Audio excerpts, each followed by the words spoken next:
awesome. And left our club and still works with us, so that's awesome. Providing our invocation today is Julie Schmidt. She's the Senior Director of External Affairs at KET, past club president, best darn ones ever, and Paul Harris Fellow +1. Dear friends, it's so great to be with you, and on behalf of the Speakers Committee, I want to make a special welcome to Robin Taylor, the State Director of Senator McConnell. So welcome, Robin. This week, we have been commemorating Constitution Day, September 17th, celebrating 250 years of American freedom. In honor of our esteemed guest speaker, the longest-serving senator in Kentucky history, and the longest-serving Senate Party leader in U.S. history, and in recognition of the Constitution's anniversary, I'd like to read the preamble, the purpose, as our invocation and reflection. The Declaration of Independence was the promise, and the Constitution was the fulfillment. And it reads, "We, the people of the United States, in order to form a more perfect union, establish justice, ensure domestic tranquility, provide for the common defense, promote the general welfare, and secure the blessings of liberty to ourselves and our posterity, to ordain and establish the Constitution for the United States of America. And God, we ask you to protect America's leaders, to guide them through your wisdom and strength. Amen." Thank you, Julie. And welcome. Now leading us in the pledge, four-way test, the Rotary four-way test, is Renee Brown, CEO of RCV Health Corporation and Vice Chair of the Strategic Planning Committee, Paul Harris Fellow +1, and he's going to join us right after. Talk a little bit about himself more, because we do that in Showcase Rotary this week.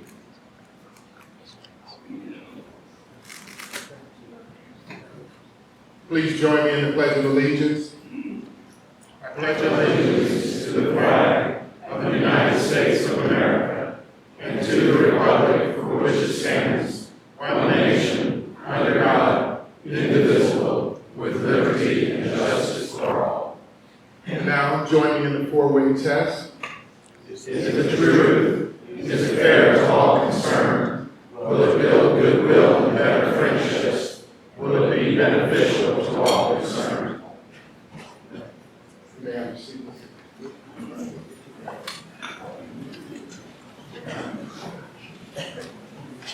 Real quick about me, my name is Renee Brown, and I am a 26-year veteran of the United States military, Army, four-time, was in the war 4 times, Iraqi Freedom 1 and 2, Operation Desert Shield, and Desert Storm. Interestingly enough, so I was there. I am the recipient, 2-time recipient of the Bronze Star Medal, the Congressional Bronze Star. I did that, and then I left the military after 26 years. I actually did the time where I was working in the Booth Valley, and we actually moved from Bryant, basically aligned with closure. The Army Armor School, Center School from Fort Knox, Kentucky, to Fort Benning, Georgia. After that, I transferred and reinvented myself, and I've been in healthcare from 2008 up until now. I am a pastor. I've been doing that for about 15 years with my wife, Carolyn, and I have 3 children. Matthew, we are travelers of one breath, Lord.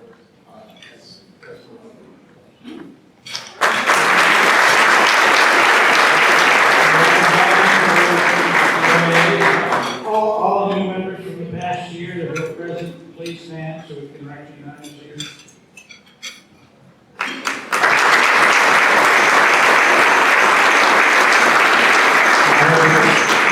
Well, we have a couple other Rotarians to give a shout out to. Maria Smith, the CEO of Harbor House of Louisville. She was named one of Global Business First 2025 Most Admired CEOs. She is the Also, David Dick and Dean Gordon on their expansion into new office space on Hurst Point Parkway, the permanent space to grow to 200 to 250 employees within 5 years. Hope you join us Tuesday, September 30th at 4 o'clock for the exclusive behind-the-scenes VIP experience at the world's most accessible museum, the Dock Experience, that's scheduled to open late next year. Details are on our website and in Sparks. Next Saturday morning, October 4th, we'll be joining other Rotary clubs along the Ohio River for a litter cleanup event. Family, friends, co-workers, all welcome. Let the lead know if you're going to participate. Remember, our committee fair will be in the room across the hall, both before and after our regular meeting on October 9th, starting at 11 o'clock. If you're looking for a place to serve or just be more engaged with the other members, you'll want to attend. So plan a little extra time to schedule that day. Our next new member service project will be Tuesday, October 14th. Hopefully the folks that stood up will be there at SOS.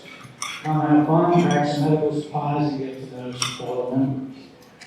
Save the date, Friday, October 17th, for the 9th Annual West Louisville Economic Mobility Summit, a partnership between our club and Louisville Central Community Centers. The theme this year will be Prosperity Through Peace. And our Thursday, November 6th, Rotary lunch meeting will be a combined lunch meeting at the 5th Annual Canopy Good Business Summit, and that's going to be at the Kentucky International Convention Center. So plan on that November 6th. The theme is the business of joy. It's going out not only feels good, but it can lead to increased engagement, innovation, growth, and a flourishing bottom line. Stay tuned for the keynote speaker reveal and for more information about how to register for lunch.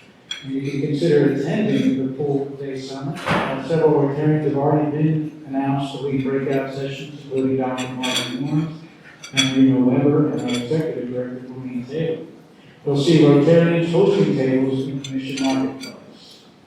And nominations are currently being accepted for the Good Business Impact Awards that will be presented during the summit. Hope to see some of our member organizations be recognized for their good business practices. Details and links to the nomination forms are on our website. And as always, be sure to follow us online on Facebook, LinkedIn, X, Instagram, and YouTube. Okay. Before I introduce our speaker, a couple things. He's apparently graciously agreed to take pictures afterwards if you want to do that. And an email was sent to all club members last week with an invitation to submit questions for Senator McConnell in advance. This helps ensure that we have a thoughtful discussion representing the collective interests of our members and covering a wide range of interests while minimizing topic overlap. So presenting those, I'm going to present those to him after his speech. Senator Mitch McConnell is the longest serving Kentucky senator, longest serving senator, 40 years. 4 years ago, he was elected to a record 7th term, winning 117 of 120 counties in the Commonwealth. He's the longest serving Senate party leader in American history, 18 years. Elected 9 times to lead the Republican Conference. He served as the Senate Majority Leader from 2015 to 2021, and the Senate Minority Leader from 2007 to 2015. 3 times he was named as one of the 100 most influential people in the world by Time magazine. Throughout his career, Senator has championed an internationalist foreign policy grounded in a strong national defense, robust trade, strategic alliances, and partnerships. He recognizes global leadership as the cornerstone of U.S. national security and continues to lead efforts to restore America's hard power and tradition of peace through strength in his leadership work with the Senate Appropriations Subcommittee on Defense.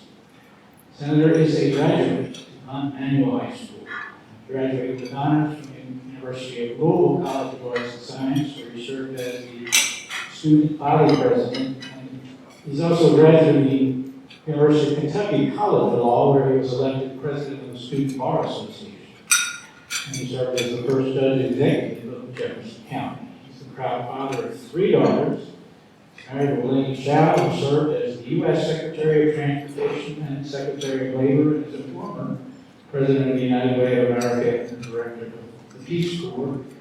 And the biographies are starting to come. I think you see this at your table, The Price of Power, book, How Senator Mastered the Senate, Changed America.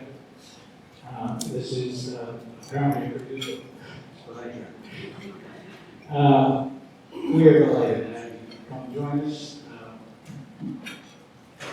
Hopefully, regale us with great stories.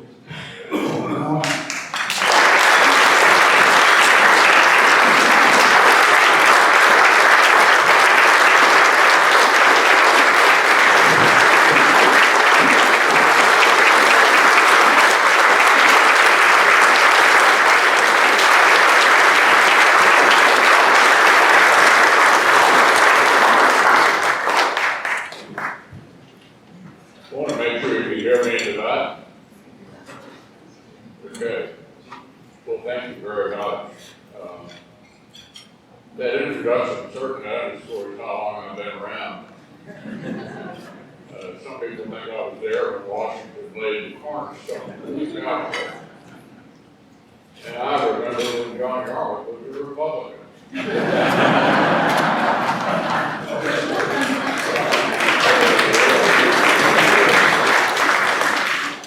You know, I started off in local government, and I remember a guy who ran for mayor one time saying he was going to have a listed phone number and be available for everyone.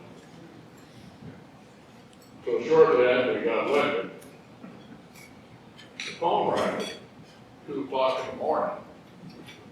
The guy said, "Mr. Mayor," he said, "Yeah." He was obviously somewhat inebriated. And he said, "Mayor, I got a pothole in front of my eye." And you said you'd be responsive. I want you to get out of here and fix this pothole.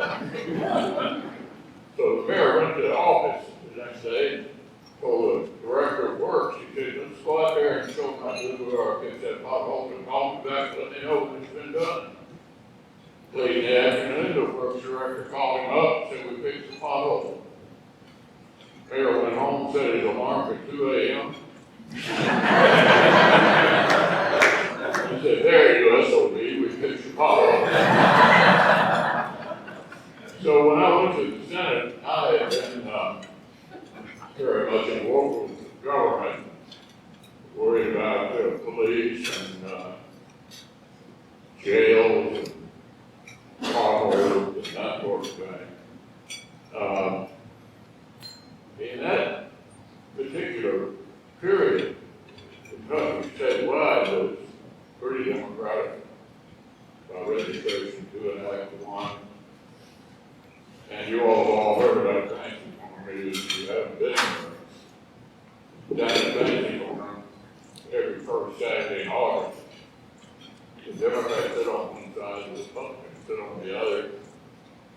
First time I went down there, on the Republican side, it was me and a couple of county chairmen. On the Democratic side, governors, local officials, statewide officials, totally Democratic. Our side had not won a statewide race in 16 years. And it didn't look too good for me, frankly. The smartest thing I did was to hire Roger Ailes, who started Fox News for Rupert Murdoch, who in those days was a political consultant. Right before we went down to the country farm, we had a meeting to look at the poll, and I was 25 points behind. So I looked at Roger and I said, "My goodness, has anybody ever been able to win this far behind this late?" He said, "Not that I can think of."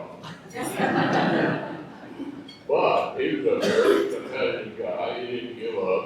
And somehow we squeaked it out. But to give you an idea of how challenging it was, everybody wanted on our side to be associated with Ronald Reagan. It was pretty obvious he was going to win big. And their strategy in the presidential race was, if we win big, everybody else would. And we couldn't get any attention at all. Nobody knew who the hell I was. And But the opportunity finally came along. Reagan and Mondale were going to have a debate right here in Louisville. And for any of you old timers, you may remember that was the debate where he didn't do very well. But I was going to have my opportunity. It's going to be a round over the high presentation. And up through the atrium, people were everywhere. They told me I could stand on the stage. I went over to where I was supposed to. Nancy Reagan was right over here. I tried to make conversation with her, but she obviously didn't know who the hell I was. Was in a very bad mood, as you can imagine, because she had just lost her husband not do very well. So I gave up trying to make conversation with her, but I knew my moment was coming. And so President Reagan got up to the microphone and said, "I'm so happy to be here tonight in Kentucky with my good friend Mitch. Hold on." So somehow, with all of that, we managed to eke it out. And it was a pretty impressive freshman class. Al Gore went on to become vice president, and if he'd been able to carry Tennessee, he was on the stage, he'd have been president. Bill Graham, who later ran for president, who was probably the smartest colleague I ever served with, was in our class. And I was the one that nobody had ever heard of. And talk about feeling kind of out of it. So this is a long way from fixing potholes. We don't do everything on the seniority basis, but some things we do, and then one of those things in the Senate is the location of your desk on the Senate floor. So it won't surprise you to know that I had the very last desk all the way over in the corner. The light's not even very good back there. We usually don't sit where we're supposed to, but the first time the majority leader said, it was Bob Dole, the majority leader said, "Let's sit where we're supposed to." And there I was over in the corner. Everybody was at their desk. I looked around and I thought to myself, none of these people are ever going to die.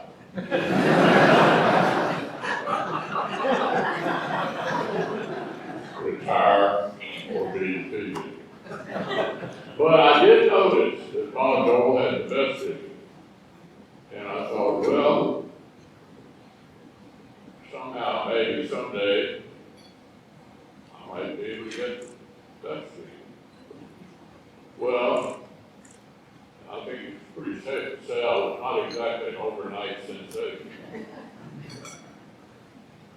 It took me 22 years to get to the best seat. And when I finally did, I thought to myself, I wonder how long I'll be in this job.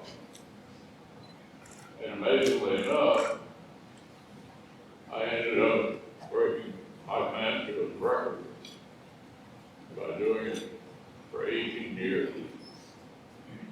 So here at the end of my job, I got no complaints about things that have come my way. I do have a number of complaints about some other things, which I'll get to in a minute. But I'm often asked two questions. Number one, what difference did you think you made for Kentucky? And number two, what difference did you make for the country? I'll start first with Kentucky. When I went to the Senate, we had what were called tobacco quotas. At least one, and frequently a lot more than one, in 119 or 120 counties. It was everywhere. It dominated Kentucky agriculture and had a huge impact on Kentucky politics. it was pretty clear to me after being there for a while, and one thing that really underscores the future of tobacco, there used to be a lobbying outfit in Washington called the Tobacco Institute. The last time I went to the Tobacco Institute, no one was smoking. A pretty good indication of the direction it was headed. So I came out for a tobacco buyout. Oh, it was completely unpopular initially. Jim Biden was running for the U.S. Senate at that time, and I said, Jim, you got to be against it. Well, strangely enough, a couple of years later, tobacco people came back in and said, you know what, not a bad idea. So the question was, how to pull it off. One advantage for Kentucky to have somebody in leadership, I was the number 2 then. I got appointed to a conference on a totally unrelated bill and dropped it in. And that way nobody in the Senate had to deal with trying to explain how you use public money to buy people's tobacco. Well, it came from the tobacco industry. And I think what I heard one of the medical professors at UK say the other day is worth mentioning. He said he thought the single biggest move in the direction of getting to a better place in Kentucky with heart disease and other things that are obviously impacted by tobacco was the tobacco program going away. And so it is. And now the few that we have left who are involved in that have contracts. And we probably have a couple thousand now. We had 100,000 basic 42 years ago. So I think when people ask me, what do you think you did that had a big impact on Kentucky and others? I looked at it first because it was so pervasive. Second, to bring it back to Jefferson County, Jerry Emerson and David Jones came in my office a year ago, 20 years or so ago. And David had an idea of putting together what became Parkland. Oh, boy, four, Yes. yeah, Parkland. And those of you who remember Dave, remember that he did everything well. In fact, early in my career, he said something to me that stuck with me my entire life. He said the most important word in the English language is focus. Decide what you want to do and hone in on it day after day after day. Focus. That's what I tried to do. And he was in the process of launching Parkland. He asked for some help. I was in a very good position at the time. And I sent in $44 million. And David not only filled in the rest of the project with private money, but I think they have an endowment that actually covers the maintenance on it. So he's an extraordinary guy. And that's, I think, the most significant thing I was able to help accomplish here in the county we all live in. Statewide, one of the other really big challenges was we had chemical weapons in Richmond. They'd been there since World War II, and you all know that talk about a dumb weapon. used principally in World War I. It was as dangerous to your own troops as it was to your enemy. And one of the things that happened early in my career is the passage of the chemical weapons treaty, I guess it was, nationwide to destroy it. Easier said than done. It took from the beginning of my career until last year to finish the job. And each year, through the appropriation process, it was my responsibility to come up with the money to keep it going and going and going. It went on forever. And it's not there anymore. And I think that's something I think made a positive difference for us. At the federal level, I'd say it's good.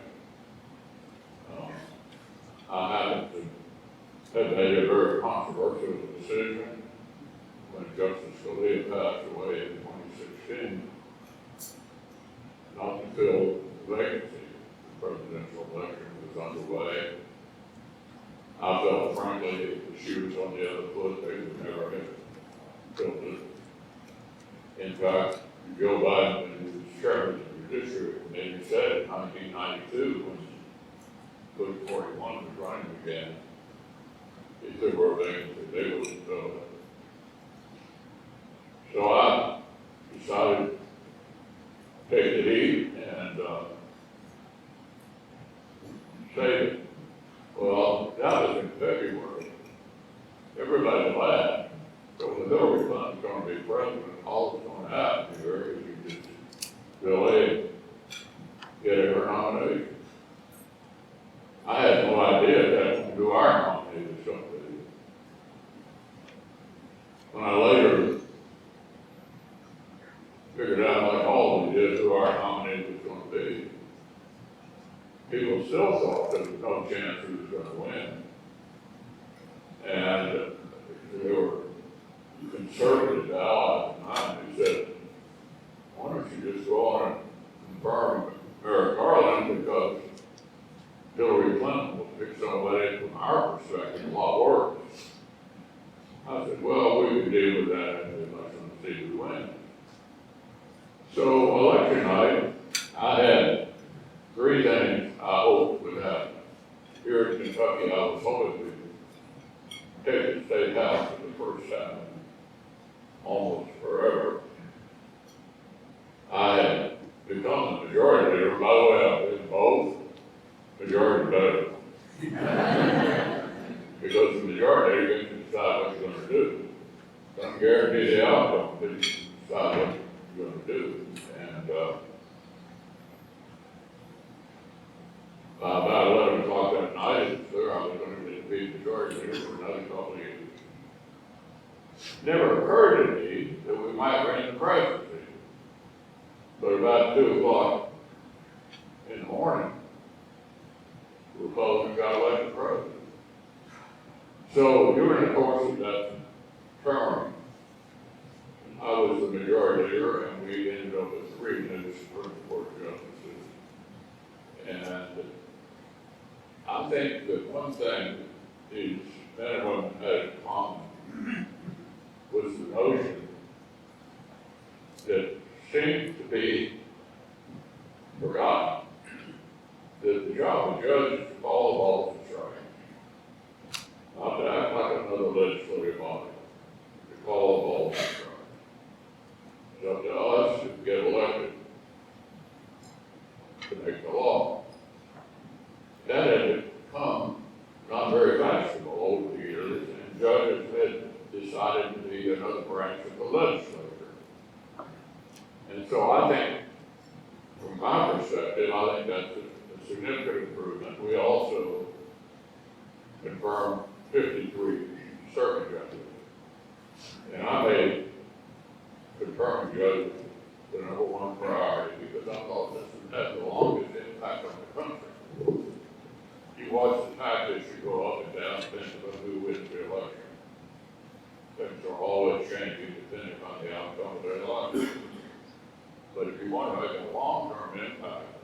makes a difference. I thought judges were the most important because they'd be there for a while. And these 53 men and women, I think, are outstanding. Do I like everything they do? Of course not. But that's not, we're entitled to complain, and frequently do. So, I guess, kind of summing it up, I'm deeply grateful for the opportunity, whether you voted for me or not. 7 victories without a defeat. Hopefully an opportunity to make a difference for our country and for the state. And I'm grateful for my colleagues for electing me 9 times to be their leader. I might say a few words about that job. Imagine somehow you've been picked to try to lead a bunch of class presidents nights. And imagine that you've got Susan Collins in Maine and Ted Cruz in Texas, and you've got a narrow little majority to try to make a difference. My predecessors, particularly on the Democratic side, have had big margins to deal with. Lyndon Johnson, Harry Reid, big margins. We've never had, on my side, since senators were popularly elected the first time in 1914. Before that, they were chosen by the state legislature. We've never had more than 55. And the Senate, as you junkies know, is on most bills not a simple majority. It takes 60 to stop the bill. During the previous Trump administration, he frequently called on me publicly to get rid of the filibuster, and I had a one-word answer, no. And the reason for that is, what happens in the Senate is one of two things. Either a bad proposal with no bipartisan support can't pass, or you sit down together and make a deal. And there's nothing wrong with making a deal. There's some members of my party these days who seem to think making a deal is a bad idea. Unless you're really steeped in American history, you have no idea how many differences there were when our country was founded. Let's just mention 2 people, Alexander Hamilton and Thomas Jefferson. Alexander Hamilton thought we ought to have a president for life. Thomas Jefferson wasn't sure we needed one at all. But they all got together and they made a deal. They came up with a constitution that survived for all the years. An absolutely great accomplishment, designed to pit ambition against ambition, designed to try to prevent anyone from having too much power. And presidents frequently took, test their limits. And certainly we have one now who's inclined to do that. But the system worked really, really well. I don't think there's anything broken. It needs to be fixed with the structure. And I think we always need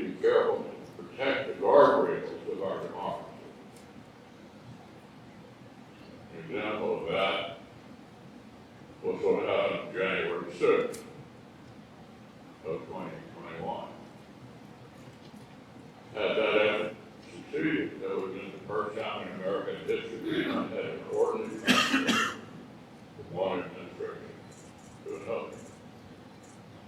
That's become a thing that doesn't change and shouldn't change. We're in a pretty partisan period right now. I've had my partisan differences from time to time myself, but when it comes to the basics, we have always in the past been able to sit down together and figure out a way forward. Because that's what's different about our country. Finally, let me just say a few words about my last 2 years in the Senate.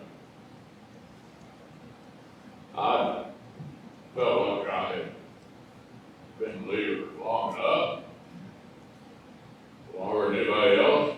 That's enough. So what am I doing the last 2 years? I decided to focus, going back to David Jones, on what I thought was the most important challenge we had now, worldwide. And so I took the Defense Appropriations Subcommittee, which actually appropriates money for the Defense Department, almost $1 trillion. And I've tried in every way that I can to influence this new administration to help Ukraine win the war.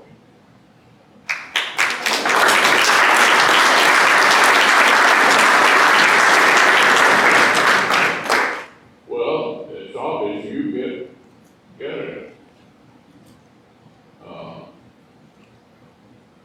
My dad was a foot soldier in World War II. When he got there in early 45, they fought their way across Germany, and he met the Russians in Pilsen, which is now the Czech Republic. I have letters that he wrote to my mother, which we actually have in Elaine's and my archives out here as well, in which he said he thought the Russians would be a big problem. Boy, was he right. And one of the things that I was enthusiastic about during the Clinton administration was extending NATO as far to the east as we could. And it fit all of those countries that had been dominated by the Soviet Union into the Western Alliance. If you look at NATO, it's the most successful alliance in history, held together all these years.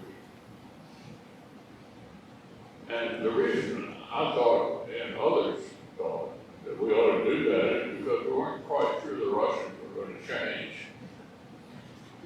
And after a couple of years of trying to treat them like a normal country, President Obama did, President Bush did, it's pretty clear they don't want to be.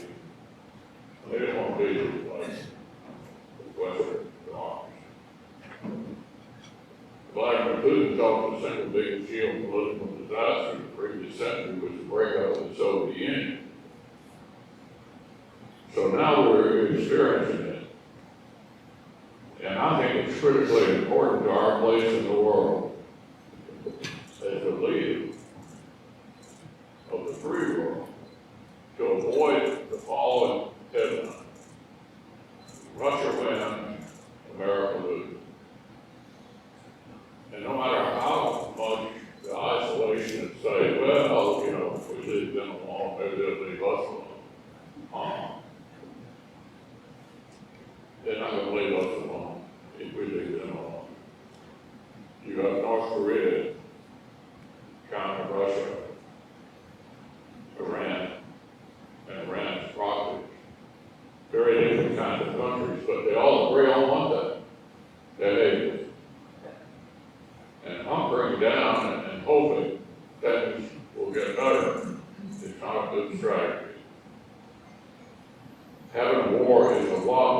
expensive than preventing one. Give you a few statistics. The height of World War II, 37% of our gross domestic product was spent on defense. 37%. In Korea it was 13%, in Vietnam it was 9%, but the Reagan buildup, only 6%. The way to deal with them is for them to be scared to mess with you. And right now, I don't think either of the last two administrations, either this one or the one before, have done what needs to be done, which is to increase defense spending. Biden flatlined it, and Trump has too so far. The Europeans are doing better. They're all moving toward 5%. And if that's what we think they ought to do, that's what we ought to do as well. And so I have focused on this issue because I think it's the most important thing going on right now that impacts the entire world, and the world that we enjoy can only be led by the United States of America. There's nobody else has the slot to be the leader of the free world. And this is a very, very challenging time, reminiscent of the 1930s. Back then it was the Smoot-Hawley terror, which experts felt took the depression worldwide. And people really wanted to avoid all that was going on in Europe. What they call themselves? America First. Any of this sound familiar to you? So, I think Reagan had it right. He was pro-trade. Strong national defense doesn't mean just saying it, it means doing it. I mean, you can say peace through strength, that's fine, but you gotta actually back it up. That's just a slogan. So, for whatever influence I can have on this for the last 2 years of my term, this is where I'm going to focus. Doesn't mean I'm not going to try to help Kentucky or vote on other things, but that's where I'm going to focus because I think it's the most important thing. So let me just wrap up by thanking you all again for the opportunity of a lifetime to try to make a difference for Kentucky and for the country. And, you know, during most of the time that I was leader of my party in the Senate, I was serving with Democrat leaders who were from New York or California. What I try to do is look out for Middle America. For Middle America. And one state in particular. And thank you so much for the opportunity.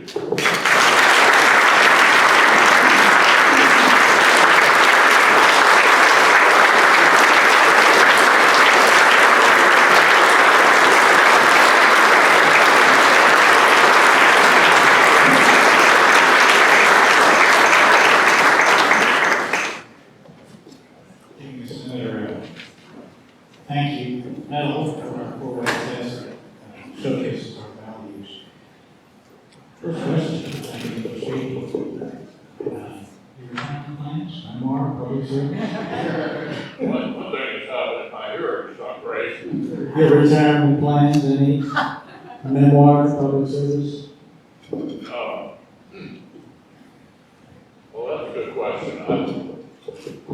I did a memoir 8 years ago, a lot's happened since then. This book that is on the table, this this guy came in August of 21, said he was going to do a book about my life and career. I immediately froze up thinking, oh my goodness. And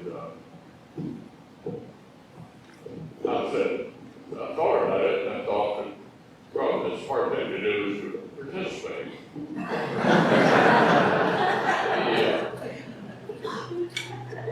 I said, well, you might have trouble finding my enemies. I got them all over the place. But I'd like to at least suggest some other people you might be. And so I think he did. He spent 3 years on it. He did a lot of work on polio. Some of you may know I'm a polio survivor and a big believer in vaccines.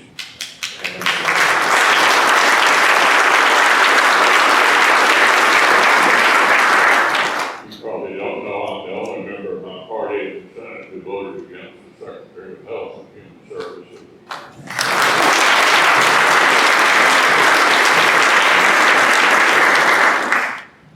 So I was at such an early age, all I knew about it was what my mother told me. He really dug down deep on that disease, how it went away, and interestingly enough, whether it comes back later in life, and it has for a number of. In my case, I think if it's come back at all, it's been mild, affected my left leg, and I'm not quite as steady as I used to be. But I think people who have had more serious cases than me, it sort of got better, and then it's come back later in life. This is a disease that you were born after the mid-50s. You're not even familiar with it. And that's, I've had an opportunity to help Rotary. I want to thank you for what you've done in this field. It's been amazing. Opportunity to meet Bill Gates, what he's done as well is amazing. And I think all Rotarians ought to be really proud of the role that you played in ridding the world of this terrible disease, which I think is pretty much confined to Afghanistan and Pakistan now. So that's what I learned from reading this book. Senator, in your recent op-ed following Charlie Kirk's tragic death, you emphasize the importance of civil discourse. What can leaders and citizens do to reject divisive rhetoric and political violence while still engaging in passionate debate? Yeah, I don't know what's happening to civil debate. Country seems to be really, everybody seems to be angry at somebody else. And in the course of my lengthy career, believe it or not, in 1984, everybody's happy. Everybody's happy. Morning began in America. After 9/11, we all kind of came together. And then we've had periods of distress. I do think the internet has been a problem in the sense that people find their folks just like them who may have very challenging views about acting out. We've seen a lot of these political related shootings, not just the one 2 weeks ago, but others in the course of the year. So I do worry about that because I think we can't really figure out how we can prevent that. I mean, you can't be aware of every psychologically disturbed person person there is, so that's a challenge. But I think we can at least try to be good examples ourselves by being respectful for others, for understanding that civil debate is actually a good thing. I mean, I just kind of fun, you know. That's what we're supposed to do in the line of work that I've been in. But I am concerned, as I'm sure you are, about the level of violence we're seeing in the country. And I wish I had the answer, but I don't. You've long been a defender of free speech, even when protecting unpopular views. What are your thoughts on the canceled shows, social media platforming we've seen over the past decade?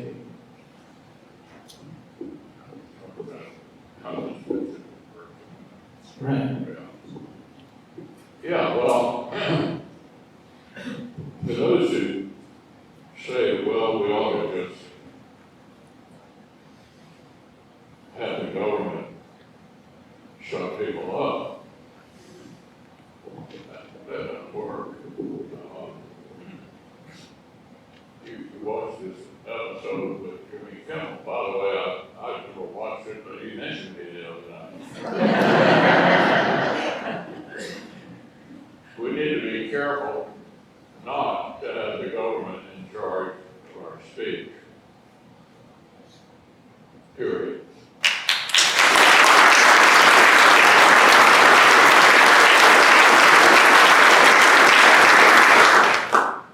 So,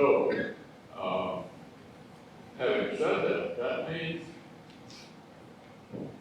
we're going to hear some speech that we don't like. And it also means that some of these deranged people are going to be a problem.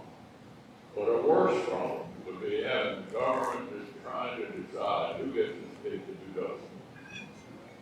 Completely unacceptable, for example, for the government to say to those who own media outlets, you can't criticize me. Totally unacceptable.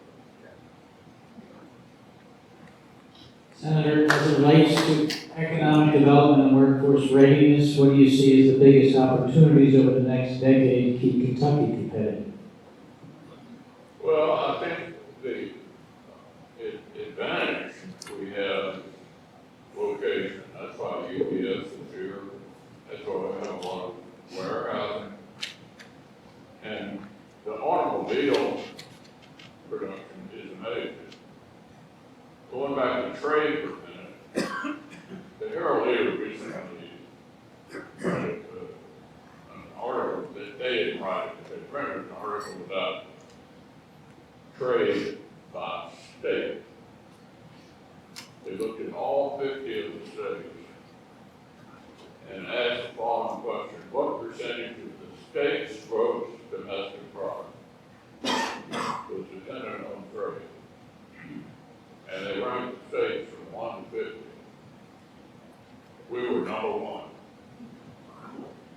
Number one in exports, number 3 in imports. And I think a lot of the people in my line of work have gotten the American people thinking that trade is a bad thing. I'd love to see the numbers on how many jobs are created by trade. Do we dominate absolutely everything? No. But, you know, I don't think we ought to be too upset at tendencies are made in Vietnam. It just doesn't strike me as a big deal. And after all, if the government tries to micromanage the system, be paid for by us. I guarantee you, all it does is drive the prices up. And I have people come in my office all the time saying, I don't know what's going to happen next. So I'm having a hard time figuring out how to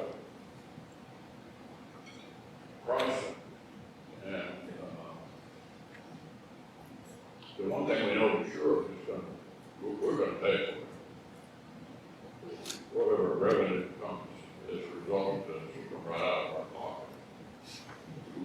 Senator, we appreciate you, not just today, but through the years you've spoken with us. Congratulations on a long, successful time.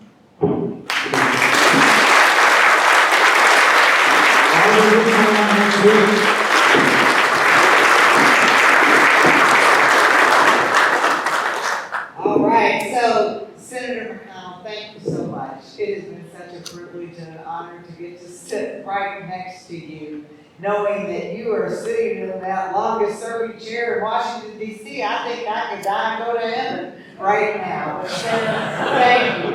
And I wanted to say, before I introduce next week's speaker, the story you told about the pothole and the former mayor, that guy that complained about the pothole must have spread the word, because, sir, I only served one term, but I got a phone call at 3 a.m. and it was when I was the councilwoman, and the gentleman said, ma'am, I'm embarrassed you answered your phone, I was going to leave you a message, but I just sunk in a pothole on Landon Street.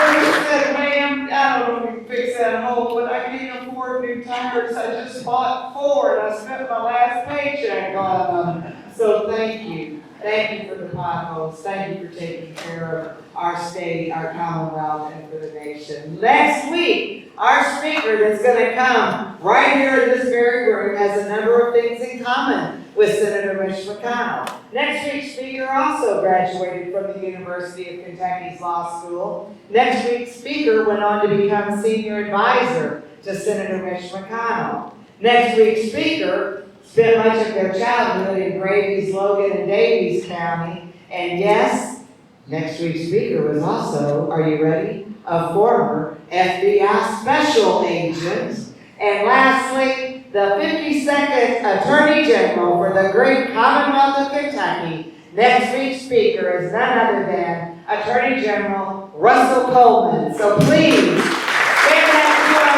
phone. Let's build this community capacity in the end. President Kim, it's all yours. Thank you, Future President Barbara. We appreciate you all coming today. Please come back and join us. John Bush is here to talk about what is Rotary to all our visitors who didn't get a chance to introduce themselves. We want to give the Senator full time today. So thanks. Have a great weekend. Enjoy the great weather. We are adjourned.